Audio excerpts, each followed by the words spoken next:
ಅಜ್ಜಿ ಕತೆ ಹೇಳಜ್ಜಿ. ಹಾಯ್, ನಾನು ಮಮತಾ. ಜೀವನದಲ್ಲಿ ಕೆಲವರು ನಮಗೆ ತುಂಬಾನೇ ಕಾಳಜಿ ತೋರಿಸ್ತಾರೆ, ಆದರೆ ತುಂಬಾ ಸಲ ಅವರ ಪ್ರಾಮುಖ್ಯತೆನ ನಾವು ತಿಳಿಯಲ್ಲ. ಅವರು ಕೊಡೋ ಸಲಹೆ ಹಿಂದಿರೋ ಪ್ರೀತಿಯನ್ನು ಅರಿಯಲ್ಲ. ಅವರ ಮಾತನ್ನ ಕೇಳೋದಕ್ಕೂ ಹೋಗಲ್ಲ. ಹಾಗೆ ಮಾಡೋದ್ರಿಂದ ಅವರಿಗೇನು ನಷ್ಟ ಇಲ್ಲ, ನಷ್ಟ ಕಷ್ಟ ನಮ್ಗೇನೆ. ಯಾವ ಥರ ಅನ್ನೋದನ್ನ ಅಜ್ಜಿ ತನ್ನ ಕತೆ ಮೂಲಕ ಹೇಳ್ತಾಳೆ, ಕೇಳಿ. ಮಕ್ಕಳೇ, ಒಂದು ಕಾಡಿನಲ್ಲಿ ಒಂದು ದೊಡ್ಡ ಮರ ಇತ್ತು. ಅದರಲ್ಲಿ ಬಹಳ ದಿನಗಳಿಂದ ಒಂದು ಕಾಗೆ ವಾಸ ಮಾಡ್ಕೊಂಡಿತ್ತು. ಒಂದಿನ ಒಂದು ಜಿಂಕೆ ಹಿಂಡಿನಿಂದ ತಪ್ಪಿಸ್ಕೊಂಡು ಅಲಿತಾ ಇತ್ತು. ಆಗ ಕಾಗೆ ಅದನ್ನ ಪ್ರೀತಿಯಿಂದ ಮಾತಾಡಿಸ್ತು. ಹಾಗೆ ಮರದ ಕೆಳಗೆ ವಾಸ ಮಾಡು ಅಂತ ಹೇಳ್ತು. ಕೆಲವು ದಿನಗಳಲ್ಲಿಯೇ ಕಾಗೆಗೂ ಜಿಂಕೆಗೂ ಒಳ್ಳೆ ಫ್ರೆಂಡ್ಶಿಪ್ ಆಗೋಯ್ತು. ಬೆಳಗ್ಗೆ ಎದ್ದ ತಕ್ಷಣ ಗುಡ್ ಮಾರ್ನಿಂಗ್ ಅಂತ ಹೇಳಿ ತಮ್ಮ ತಮ್ಮ ಆಹಾರಕ್ಕಾಗಿ ಬೇರೆ ಬೇರೆ ಕಡೆ ಹೋಗ್ತಾ ಇದ್ವು. ರಾತ್ರಿ ಮತ್ತೆ ಕೂಡಿ ಸುಖ ದುಃಖ ಅಂತ ಮಾತಾಡ್ಕೊಳ್ತಾ ಇದ್ವು. ಹೀಗೆ ಎಷ್ಟೋ ದಿವಸ ಆಗೋಯ್ತು. ಒಂದಿನ ಜಿಂಕೆ ಮೇಯ್ತಾ ಇದ್ದಾಗ ಆ ಕಾಡ್ನಲ್ಲಿದ್ದ ಒಂದು ನರಿ ಅದನ್ನ ನೋಡ್ತು. ಜಿಂಕೆಯ ದಷ್ಟ ಪುಷ್ಟ ದೇಹ ನೋಡಿ ನರಿ ಬಾಯಲ್ಲಿ ನೀರು ಬಂತು. ಏನಾದ್ರೂ ಮಾಡಿ ಈ ಜಿಂಕೆಯ ಮಾಂಸ ತಿನ್ಬೇಕು ಅಂತ ಹೊಂಚು ಹಾಕ್ತು. ಕೊನೆಗೆ ಒಂದು ಉಪಾಯ ಮಾಡ್ತು. ಅಯ್ಯೋ, ಏನು ಉಪಾಯ ಅಜ್ಜಿ? ಒಂದಿನ ಜಿಂಕೆ ಮೇಯೋವಾಗ ನರಿ ಅದ್ರ ಹತ್ರ ಹೋಯ್ತು. ಒಂದೇ ಸಮನೆ ಗುಳಗುಳ ಅಂತ ಕಣ್ಣೀರ್ ಹಾಕೋಕ್ ಶುರು ಮಾಡ್ತು. ಜಿಂಕೆಗೂ ಪಾಪ ಅನ್ನಿಸ್ತು. ಯಾಕೆ ಅಳ್ತಿದ್ಯಾ ನರಿಯಣ್ಣ, ಏನಾಯ್ತು ನಿಂಗೆ ಅಂತ ಕೇಳ್ತು. ಅದಕ್ಕೆ ನರಿ, ಏನಂತ ಹೇಳೋದು, ನಂಗೆ 5 ಜನ ಅಣ್ಣ ತಮ್ಮಂದ್ರಿದ್ರು, ಆದ್ರೀಗ ಎಲ್ಲರನ್ನು ಕಳ್ಕೊಂಡು ಒಬ್ಬಂಟಿಯಾಗಿದ್ದೀನಿ ಅಂತ ಹೇಳ್ತು. ಜಿಂಕೆಗೆ ಈ ಮಾತು ಕೇಳಿ ನರಿ ಬಗ್ಗೆ ಪಾಪ ಅನ್ನಿಸ್ತು. ಆಗಿದ್ದೆಲ್ಲ ಆಗೋಗಿದೆ ನರಿಯಣ್ಣ, ಈಗ ಬೇಜಾರ್ ಮಾಡ್ಕೊಂಡ್ರೆ ಏನೂ ಬರಲ್ಲ, ನನ್ನ ಜೊತೆ ಇದ್ದು ಬಿಡು, ಇಬ್ರು ಕೂಡಿ ಇರೋಣ ಅಂತ ಹೇಳ್ತು. ಆ ದಿನ ರಾತ್ರಿ ಜಿಂಕೆ ನರಿಯನ್ನ ತನ್ನ ಜೊತೆ ಆಲದ ಮರಕ್ಕೆ ಕರ್ಕೊಂಡು ಹೋಯ್ತು. ಇವರಿಬ್ಬರ ಸ್ನೇಹ ನೋಡಿ ಕಾಗೆಗೆ ಚಿಂತೆ ಆಯ್ತು. ಈ ಜಿಂಕೆಗೆ ಗ್ಯಾರಂಟಿ ಹುಚ್ಚಿಡ್ದಿದೆ ಅಂತ ಅನ್ಕೊಂಡು ಸುಮ್ಮನಾಯ್ತು. ನರಿ ಇಲ್ದಿರೋ ಸಂದರ್ಭ ನೋಡಿ ಅದನ್ನ ಹಿಡಿಯೋಬಿಡ್ತು. ಜಿಂಕೆ, ಎಂತ ಹುಚ್ಚಿ ನೀನು, ನರಿ ಸ್ನೇಹ ಒಳ್ಳೇದಲ್ಲ, ಎಲ್ಲಾರ್ಗೂ ಗೊತ್ತಿದೆ ಅದು ಕೆಟ್ಟ ಪ್ರಾಣಿ ಅಂತ, ನಿನಗ್ ತಿಳಿಲಿಲ್ವಾ ಅಂತ ಬುದ್ಧಿ ಹೇಳ್ತು. ಆದ್ರೆ ಜಿಂಕೆ ಕೇಳಲಿಲ್ಲ. ಭಯ ಪಡೋದೇನೂ ಇಲ್ಲ, ಅದು ಕೂಡ ನಮ್ ತರಾನೇ ಒಂದು ಪ್ರಾಣಿ ಅಲ್ವಾ. ಪಾಪ ಅದು ತನ್ನವರು ಅನ್ನೋ ಬಂಧು ಬಳಗನೆಲ್ಲ ಕಳ್ಕೊಂಡಿದೆ. ಹಿಂದೆ ಮುಂದೆ ಅದಕ್ಕೆ ಯಾರೂ ಇಲ್ಲ ಗೊತ್ತಾ. ನರಿಯಂದ ಮಾತ್ರಕ್ಕೆ ಕೆಟ್ಟೋನು ಅನ್ನೋ ತಪ್ಪು. ನಮ್ ಸ್ನೇಹದಲ್ಲಿ ತಪ್ಪೇನಿದೆ ಅಂತ ಮರು ಪ್ರಶ್ನೆ ಹಾಕ್ತು ಪ್ಯಾದ್ ಜಿಂಕೆ. ಆಗ ಕಾಗೆಗೆ ಏನ್ ಹೇಳಕ್ಕೂ ಹೊಳಿಲಿಲ್ಲ. ಮಾತಾಡೋದು ವ್ಯರ್ಥ ಅಂತ ಹಾರ್ ಹೋಯ್ತು. ನರಿ ಜಿಂಕೆ ಸ್ನೇಹ ದಿನಕ್ಕೆ ಹೆಚ್ಚಾಯ್ತು. ಬರ್ಬರ್ತಾ ಅವು ಒಟ್ಟಾಗಿ ಮೇಯೋಕ್ ಹೋಗ್ತಿದ್ವು. ಹಿಂಗೆ ಒಂದಿನ ಕಳ್ಳು ನರಿ, ಇಲ್ಲೇ ಹತ್ರದಲ್ಲಿ ಒಂದು ಸೌತೆಕಾಯಿ ಹೊಲ ಇದೆ, ಸುತ್ತು ಹಸಿರಾದ ಹುಲ್ಲಿದೆ, ಅಲ್ಲಿ ಹೋದ್ರೆ ಹೊಟ್ಟೆ ತುಂಬಾ ತಿನ್ನಬಹುದು, ಹೋಗೋಣ ಬಾ ಅಂತ ಹೇಳ್ತು. ಆಮೇಲೆ ಅಜ್ಜಿ? ಎರಡೂ ಕೂಡಿ ಹೋದ್ವು. ನರಿ ನಿಜ ಹೇಳಿತ್ತು. ಅಲ್ಲೊಂದು ಸೌತೆಕಾಯಿ ತೋಟ ಆಯ್ತು. ನರಿ ತನಗೆ ಬೇಕಾದಷ್ಟು ಸೌತೆಕಾಯಿ ತಿಂತು. ಜಿಂಕೆ ಹೊಟ್ಟೆ ತುಂಬಾ ಹುಲ್ಲು ಮೇಯ್ತು. ಅವೆರಡೂ ಈಗ ಪ್ರತಿದಿನ ಅದೇ ಹೊಲಕ್ಕೆ ಮೇಯೋಕ್ ಹೋಗ್ತಾ ಇದ್ವು. ನರಿ ಜಿಂಕೆ ಜೊತೆ ಆತ್ಮೀಯವಾಗ್ಬಿಡ್ತು. ಜಿಂಕೆ ಸ್ವಚ್ಛಂದವಾಗಿ ಆ ಹೊಲದ ಸುತ್ತಲಿನ ಹುಲ್ಲಲ್ಲಿ ಮೇಯ್ತಾ ಬರ್ತಿತ್ತು. ಹೀಗೆ ಕೆಲ ದಿನಗಳು ಆದ್ವು. ಆಮೇಲೊಂದಿನ ಹೊಲದ ಮಾಲೀಕಂಗೆ ಇವುಗಳ ಹೆಜ್ಜೆ ಗುರುತು ಗೊತ್ತಾಯ್ತು. ಪ್ರತಿದಿನ ಇಲ್ಲೊಂದು ಕಳ್ಳ ಜಿಂಕೆ ಮೇಯೋಕೆ ಬರುತ್ತೆ ಅನ್ನೋದು ಗೊತ್ತಾಯ್ತು.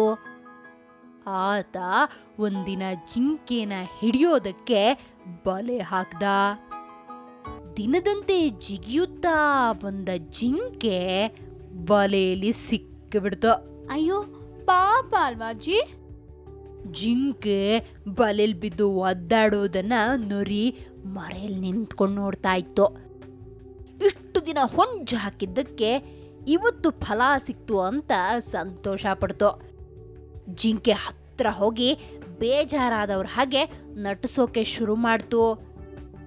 ಜಿಂಕೆ ಒದ್ದಾಡ್ತಾ ಗೆಳೆಯ ಸರಿಯಾದ ಸಮಯಕ್ಕೆ ಬಂದು ಬೇಗನೆ ಈ ಬಲಿಯನ್ನ ಕಡ್ದು ಹಾಕಿ ನನ್ನನ್ನ ಪಾರು ಮಾಡು ಅಂತ ಕೇಳ್ತು. ಆಗ ನರಿ, ನಿಂಗೆ ಸಹಾಯ ಮಾಡ್ಬೋದಿತ್ತು, ಆದ್ರೆ ಈ ದಿನ ನನ್ನದೊಂದು ವ್ರತ ಇದೆ.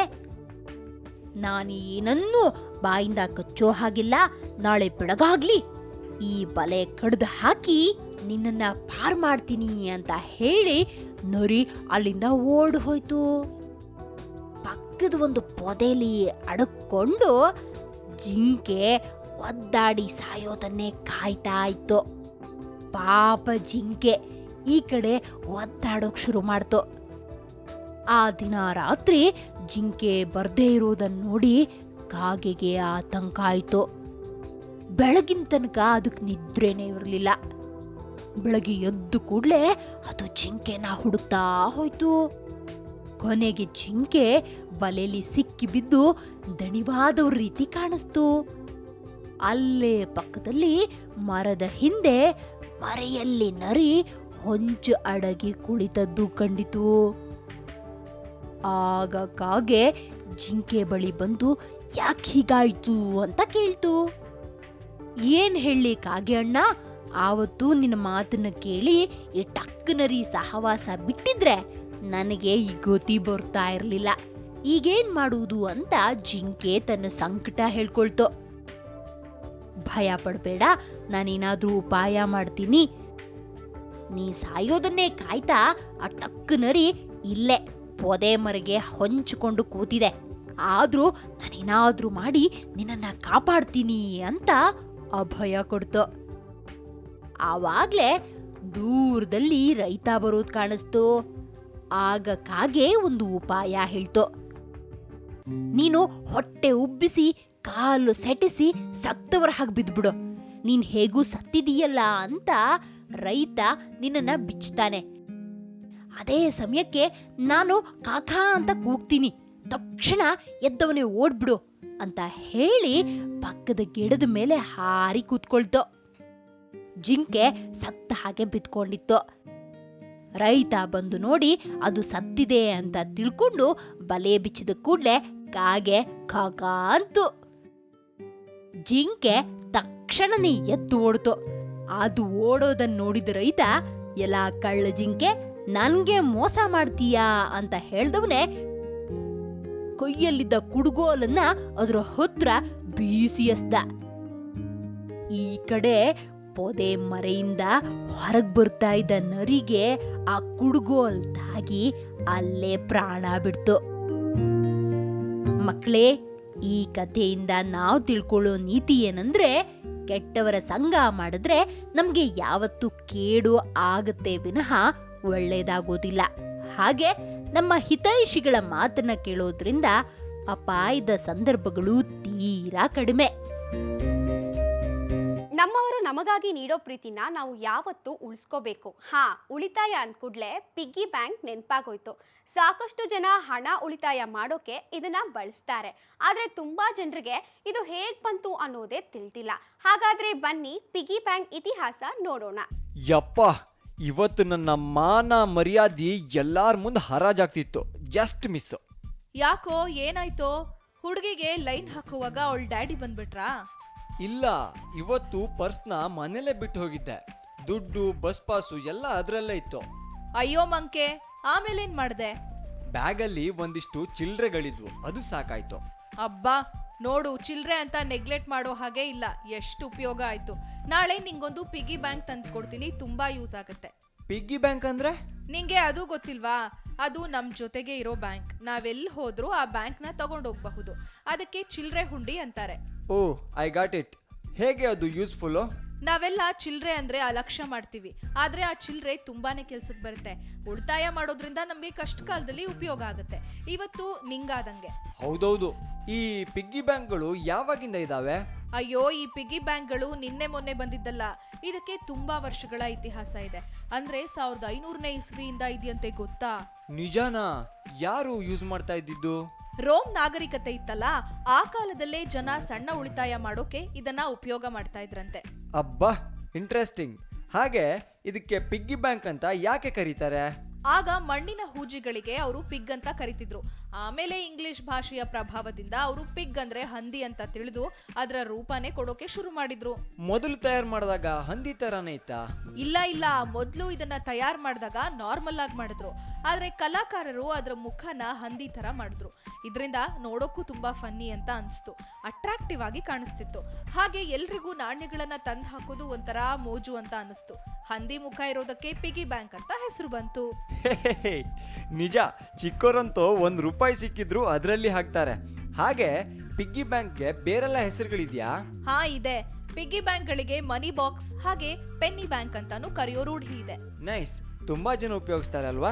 ಹಾ, ಒಂದ್ ಸರ್ವೆ ಪ್ರಕಾರ ಜಗತ್ತಲ್ಲಿ 54% ಮನೇಲಿ ಪಿಗ್ಗಿ ಬ್ಯಾಂಕ್ ಇದೆಯಂತೆ. ಯಾಕೆ ಈ ಪಿಗ್ಗಿ ಬ್ಯಾಂಕ್ ಫುಲ್ ಫೇಮಸ್ ಆಯ್ತು? ಸಣ್ಣ ಚಿಲ್ಲರೆಗಳನ್ನ ಬ್ಯಾಗ್ ನಲ್ಲಿ ಪರ್ಸನಲ್ ಇಟ್ಕೊಳ್ಳೋದು ಕಿರಿಕಿರಿ ಅನ್ಸುತ್ತೆ. ಅದನ್ನ ಬ್ಯಾಂಕ್ಗೆ ಇಮಿಡಿಯೇಟ್ ಆಗಿ ಹಾಕೋಕೆ ಇಟ್ಸ್ ಅ ಸ್ಮಾಲ್ ಅಮೌಂಟ್.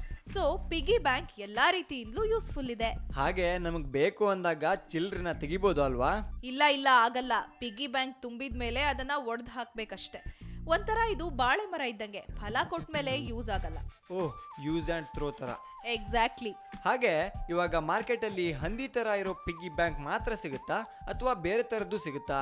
ಅಯ್ಯೋ, ಮೈಸೂರ್ ಪಾಕು ಮೈಸೂರಲ್ಲಿ ಮಾತ್ರ ಸಿಗುತ್ತಾ? ಪಿಗ್ಗಿ ಬ್ಯಾಂಕ್ ಅಂತ ಹೆಸರಿದ್ರೆ ಹಂದಿ ತರ ಮಾತ್ರ ಇರ್ಬೇಕಾ? ಬೇರೆ ಬೇರೆ ಪ್ರಾಣಿಗಳು, ಗೊಂಬೆಗಳು, ಪಕ್ಷಿಗಳು, ಲಾಫಿಂಗ್ ಬುದ್ಧ, ಈ ತರ ಎಲ್ಲ ಇದೆ. ಇನ್ಮೇಲೆ ನಾನು ಒಂದು ಪಿಗ್ಗಿ ತಂದು ದುಡ್ಡನ್ನ ಸೇವ್ ಮಾಡ್ತೀನಿ. ನನ್ನ ಮದುವೆ ಟೈಮಿಗೆ ಯೂಸ್ ಆಗುತ್ತೆ. ಹೌದು, ಹಣನ ನಾವು ಉಳಿಸಿದ್ರೆ ಹಣ ನಮ್ಮನ್ನು ಉಳಿಸುತ್ತೆ. ಜೀವನದಲ್ಲಿ ದುಡ್ಡು ಇಂಪಾರ್ಟೆಂಟು, ಅದನ್ನ ಉಳಿಸೋಣ. ಅದಕ್ಕಿಂತ ದೊಡ್ಡದು ಪ್ರೀತಿ, ವಿಶ್ವಾಸ. ಅದನ್ನ ಎಲ್ಲರಿಂದ ಗಳಿಸೋಣ. ಮತ್ತೆ ಮುಂದಿನ ಸಂಚಿಕೆಯಲ್ಲಿ ಬರ್ತೀನಿ ಇನ್ನೊಂದು ಕತೆ ಜೊತೆ. ಅಲ್ಲಿ ತನಕ ನೋಡ್ತಾ ಇರಿ ಸರಳ ಜೀವನ. ಇದು ಮನುಕುಲದ ಒಳಿತಿಗಾಗಿ.